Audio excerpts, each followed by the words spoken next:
అందరికీ నమస్కారం. ఈరోజు మీ అందరికీ నేను వినిపించబోయే కథ ఒకరికి ఒకరు. రచయిత వాలి హిరణ్మయీ దేవి గారు. ఇక కథలోకి వెళితే, వయసు వేడిలో తాము ఏం చేస్తున్నామో తెలియకుండా పొరపాట్లు చేయడం యువతీ యువకులకు సహజం. కొన్నిసార్లు మాత్రమే ఆ పొరపాట్లు చిత్రంగా మంచి ఫలితాన్నిస్తాయి. పొరపాటుతో ఎంతో సిన్సియర్గా పెళ్లికి ముందే తమ ప్రేమ కథను కాబోయే భర్తకు వినిపించింది ప్రతిమ. అతను అదే వయసు వేడిలో ఉన్నందువల్ల సాధ్యాసాధ్యాల గురించి ఆలోచించలేక ప్రామిస్ చేసేశాడు పొరపాటుగా. ఆ ఇద్దరి పొరపాట్లు చివరికి ఎలా పరిణమించాయంటే, అమ్మలక్కల కిలకిలలతో తలెత్తి చూశాడు ప్రణయ్. తెల్లటి చీరలో మల్లెపూల జడతో ఎర్రబడ్డ చెక్కిళ్లతో బాపు బొమ్మని స్ఫురిస్తూ నిలబడి ఉంది ప్రతిమ. ఈమె నా భార్య, నా సొంతం అన్న భావన రాగానే అతనిలో ఆనందం కెరటంలా విరుచుకుపడింది. ఆమె నడుము చుట్టూ చేయి వేసి మంచం దగ్గరకు నడిపించుకు వచ్చాడు. తన కాళ్లకు నమస్కరించబోయే ఆమె ప్రయత్నాన్ని వారిస్తూ దగ్గరికి తీసుకున్నాడు. పగడాల్లా ఎర్రగా మెరుస్తున్న పెదవుల వంక చూస్తూ తన పెదవులతో అందుకోబోయాడు. ఆమె ముఖం ప్రక్కకు తిప్పుకునేసరికి పంతంగా తన కౌగిలి బిగించి గాఢంగా చుంబించాడు. దాంతో ఆమెలోనూ వింత సంచలనం. తలుపు చప్పుడవ్వడంతో ఈ లోకంలోకి వచ్చాడు ప్రణయ్. శోభనం గదిలో మంచం మీద తనొక్కడే కూర్చొని ఉన్నాడు. అంటే తను ఇంతసేపు కలగన్నాడా? ఎంత విచిత్రం! తను మనసారా ప్రేమించింది నవీనను. మరెందుకు తను కలలో ప్రతిమతో సరాగాలాడుతున్నాడు? పెళ్లిలో చాలాసార్లు ప్రతిమను స్పర్శించాల్సి వచ్చింది. ఆ చిరు స్పర్శలు తనలో ఈ చపలత్వాన్ని కలిగించాయా అంటూ తలపట్టుకున్నాడు ప్రణయ్. ప్రతిమ చిన్నగా దగ్గడంతో తల విదిల్చి చూశాడు. ఎప్పుడు గదిలోకి వచ్చిందో కానీ బొమ్మలా నిలబడి ఉంది. తన చూపులతో చూపు కలపగానే ఆమె కళ్ళలో భయం తొంగి చూసింది. మొదటి రాత్రి పెళ్లి కూతురు కళ్ళలో కనిపించాల్సిన సిగ్గు, భయం, ఆనందం, ఆరాటం ఏవీ లేవు.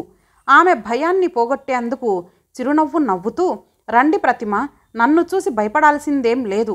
మీ మనసేంటో ముందే చెప్పారుగా. నిజం చెప్పనా? మీ నిజాయితీకి చాలా ఇంప్రెస్ అవుతున్నాను. అతనికి మిమ్మల్ని పదిలంగా అప్పగిస్తాను. ప్రామిస్, నా మాట నమ్మండి. కొన్ని రోజులు పట్టొచ్చు. అంతవరకు మనం ఎవరికీ అనుమానం కలగకుండా ప్రవర్తించాలి. మరి నాతో కోఆపరేట్ చేయక తప్పదు అన్నాడు ప్రణయ్. అతని గొంతులో ధ్వనిస్తున్న సిన్సియారిటీకి ఆమె మనసు నెమ్మదించింది. ఒక్కసారిగా వంగి అతని కాళ్లకు నమస్కరించింది. ఏంటిది? కంగారుగా కాళ్ళని వెనక్కి తీసుకుంటూ అన్నాడు ప్రణయ్. నా ఫ్రెండ్ ఏవేవో చెప్పి నన్ను చాలా భయపెట్టింది. కానీ నేను అనుకున్నట్టు మీరు చాలా ఉదాత్తమైన వాళ్ళు అంది ఆనందంగా లేచి నిలబడుతూ. మంచి పొడగరేమో. లేచి నిలబడగానే తన తలకి దగ్గరగా వచ్చిన ఆమె మొహం, ఎర్ర గులాబీ మొగ్గలాంటి నోరు, మెరుస్తున్న ఎర్రటి పెదవులు అతి చేరువలోకి రాగానే ఒక్క క్షణం పాటు నిగ్రహం కోల్పోతానేమోనన్న భయం కలిగింది ప్రణయ్కి. తనని తాను సంభాళించుకోవడం కోసం చటుక్కున మంచం మీద కూర్చొని అంకెలు లెక్కబెట్టుకోసాగాడు మనసులోనే. అసలే తనెంతో ఉదాత్తుడు ఆమె దృష్టిలో. తను అలాగే నిలచిపోవాలంటే ముందు నిద్రాదేవి శరణు వేడక తప్పదు అనుకుంటూ, ఓకే, గుడ్ నైట్. మీరు ఆ మంచం మీద పడుకోండి. నేను అలా బాల్కనీలో, అమ్మో వద్దొద్దు, ఆ కార్పెట్ మీద పడుకుంటాను అంటూ తన ఫ్రెండుని అడిగి తెచ్చుకున్న స్లీపింగ్ పిల్ని ప్రతిమ చూడకుండా మింగి క్షణాల్లో నిద్రలోకి జారుకున్నాడు ప్రణయ్. భయంగా అతన్నే గమనిస్తూ నిద్ర నటిస్తున్న ప్రతిమ అతని క్రమబద్ధమైన శ్వాస నిశ్వాసాల్ని గమనిస్తూ నిశ్చింతగా నిద్రలోకి జారుకుంది. తెల్లవారింది. పక్షుల కుహు కుహు రావాలతో మెలకువ వచ్చిన ప్రణయ్కి రాత్రి జరిగిందంతా గుర్తుకొచ్చింది. లేచి మంచం వైపు చూశాడు. పావురంలా జరిగి ముడుచుకొని పడుకొని ఉన్న ప్రతిమని ఎలా లేపాలో తెలియక పక్కనున్న మ్యాగజైన్తో తట్టి లేపాడు. బద్ధకంగా కళ్ళు తెరిచి చూసింది ప్రతిమ. ఆ కళ్ళ మీద ముద్దు పెట్టుకోవాలి అనిపించింది అతనికి. వెంటనే తన కళ్ళు తిప్పుకొని 8:30 దాటింది. ఇక లేస్తే బాగుంటుంది అన్నాడు. దాంతో ఒక్కసారిగా ఈ లోకంలోకి వచ్చింది ప్రతిమ. ముందు ఓ క్షణం పాటు తను ఎక్కడున్నది అర్థం కాలేదు. అలంకరించిన మంచాన్ని, గదిని చూడగానే పూర్తిగా ఈ లోకంలోకి వచ్చింది. టక్కున లేచి వెళ్ళబోయింది. కంగారుగా ఆమె చేతిని అందుకున్నాడు ప్రణయ్. చురుక్కున చూసిందామె. ఆహా, అది కాదు, మీరు ఇలాగే వెడితే ఎలా అంటూ ఆమె నుదుటి మీది జుట్టుని చిందరవందరగా చేసి పూల జడలోని పూలని లాగి మంచం మీద వేసి ఆమె వంక పరీక్షగా చూసి, ఇప్పుడు మీరు వెళ్ళవచ్చు అన్నాడు. చిత్తరువులా అయిపోయిన ప్రతిమలో చలనం వచ్చింది. మంచం మీద హృదయాకారంలో అమర్చిన పూలని చెదరగొట్టి మంచానికి కట్టి ఉన్న పూలదండని డిస్టర్బ్ చేస్తున్న ప్రణయ్ ఉద్దేశం అర్థమై సిగ్గుతో ఆమె బుగ్గలు ఎర్రబడ్డాయి. దాంతో ఇక తన వంతుగా చీరని నలిగినట్లుగా చేసుకొని గుమ్మం బయటకు కాలు పెట్టింది ప్రతిమ. అమ్మాయి ప్రతిమ, కాఫీ చాలా బాగా కలిపావు, గుమగుమలాడుతోంది. మా పెళ్ళై 35 అవుతున్నా మీ అత్తగారెప్పుడు ఇలా ఇవ్వలేదు అన్నాడు పరంధామం భార్యని ఆట పట్టించాలని. నిజమే, మరి నేను రోజు ఇచ్చేది టీ అయితే కాఫీ వాసన ఎలా వస్తుంది అంది జానకి నవ్వుతూ. అబ్బో, కోడల్ని పొగిడితే దేవిగారికి కోపం వస్తుందనుకుంటే నవ్వుతూ బాగానే రిటార్ట్ ఇచ్చావే అంటూ జానకి బుగ్గ మీద చిటికేశాడతను. అవ్వా, కోడలి ముందు ఈ వేషాలేంటి బాబు అంటూ చిరుకోపాన్ని నటిస్తూ ఫ్రిజ్ వైపు తిరిగింది జానకి. వాళ్ళ సరాగాలు ప్రతిమకి ముచ్చట కలిగించాయి. ఎంతో గంభీరంగా ఉండే తన తండ్రి గుర్తొచ్చాడు. అమ్మ బ్రతికి ఉంటే నాన్న కూడా ఇలా సరదాగా ఉత్సాహంగా ఉండేవాళ్ళేమో. తనకి తెలిసిన నాన్న ఎప్పుడూ గంభీర స్వరూపుడే. అందుకే తండ్రికి ఆమడ దూరంలో ఉండటం అలవాటయ్యింది. వదినా, ఓ వదినా, నా కాఫీ ఏది భుజం తడుతూ అడిగింది ఆడబడుచు సుమ. ఆ పిల్లను చూస్తుంటే చెల్లెలు నీలిమ గుర్తొచ్చి ఏం చేస్తోందో. సరిగ్గా కాఫీ కలపటం చేత కాదు దానికి. నాన్నకేమో తన చేతి కాఫీ ఇష్టం అనుకుంటూ మళ్ళీ ఆలోచనలో పడింది ప్రతిమ. ప్రతిమ, నిన్నే కాఫీ ఏదని నేను సుమ అడుగుతూ ఉన్నా వినిపించుకోవడం లేదేంటి? అప్పుడే మనసు పుట్టింటికి చెక్కేసిందా? ఆమె కళ్ళ ముందు తన చేతి వేళ్ళని తమాషాగా ఆడిస్తూ అడిగాడు ప్రణయ్. ఉలిక్కిపడి అటు తర్వాత సిగ్గుపడి కాఫీని కప్పుల్లోకి వంచసాగింది. సుమ, నీ కాఫీ కప్ ఇదిగో. ప్రతిమ, మన గదిలోకి ఆ కాఫీలు పట్టుకొచ్చేయి, నువ్వు త్రాగినట్టు లేదు అంటూ బెడ్రూంలోకి వెళ్ళాడు ప్రణయ్.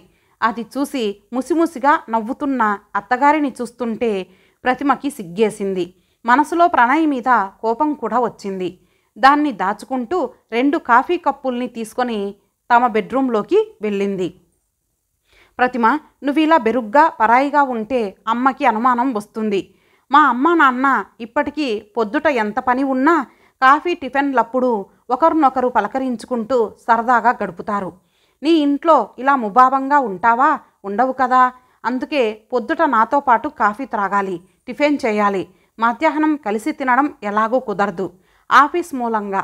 రాత్రికి కలిసి భోంచేయాలి, ఓకేనా అన్నాడు ప్రణయ్. తల ఊపింది ప్రతిమ. అప్పుడు ఆమెని చూస్తే 2వ తరగతి చదివే పసిపిల్లలా అనిపించింది అతనికి. బొమ్మలా బాగానే తల ఊపుతున్నావు కానీ కాస్త మాట్లాడడం నేర్చుకో మరి అంటూ ఆమె తల నిమిరి వెళ్ళిపోయాడు ప్రణయ్ బాత్రూంలోకి. ఒళ్ళంతా జల్లుమంది ప్రతిమకి ఆ చిరు స్పర్శకే. పరుగున కిచెన్లోకి వెళ్ళింది కలిగిన ఉద్విగ్నతని అణచుకుంటూ. ఏంటిలా అయ్యింది? ఒకవేళ మనోహర్ తనని స్పర్శించినా ఇలాగే అయ్యేదా ఏమో అనుకుంది. మనోహర్ గుర్తుకు రాగానే మనసంతా భారంగా అయ్యింది. తన ఉద్యోగ ప్రయత్నాలు ఫలిస్తే కానీ రానని చెప్పి వెళ్ళాడు. ఇంతలో సడన్గా తండ్రి తనను సంప్రదించకుండానే పెళ్లి కుదిర్చేశాడు. తండ్రంటే ఉన్న భయంతో పెదవి విప్పలేకపోయింది. మనోహర్ అడ్రస్ తెలియక అతనికి విషయం వివరించలేకపోయింది. తను మౌనం వహించడం వల్ల పెళ్లి జరగడం, అత్తారింటికి వచ్చేయడం కూడా జరిగింది. తమ ఇద్దరికీ ఏకాంతం కల్పించాలని అత్తగారు తామిద్దరినీ విడిగా పంపడం వల్ల దారిలోనే ప్రణయ్కి తన ప్రేమ ఉదంతం చెప్పేసింది. ఏ భయంతోనైతే తన తండ్రికి పెదవి విప్పి చెప్పలేకపోయిందో అలాగే భర్తగా అతడేం చేస్తాడోనన్న భయంతో గబగబా తమ ప్రేమ కథని చెప్పేసిందే కానీ అతను ఎలా ఫీల్ అవుతాడోనని మరో ప్రక్క భయపడింది. అయితే అందుకు భిన్నంగా అతనిలో అదోలాంటి రిలాక్స్ కనిపించింది. పైగా మనోహర్ జాడ వెదికి మరీ తనని అతనికి అప్పగిస్తానని మాట ఇవ్వడం మరింత ఆశ్చర్యాన్ని కలిగించింది. కేవలం తనని ఊరడించడానికి చెప్పాడా, మరెందుకు చెప్పాడు అన్న ఆలోచన ఆమెని వదలడం లేదు. ఈ నిగ్రహం ఎంతకాలం ఉంటుంది, ఉండగలదు అనుకుంది కూడా. రావదిన, అందరం కలిసి టిఫిన్ చేద్దాం అంటూ వచ్చింది ఆడబడుచు సుమ.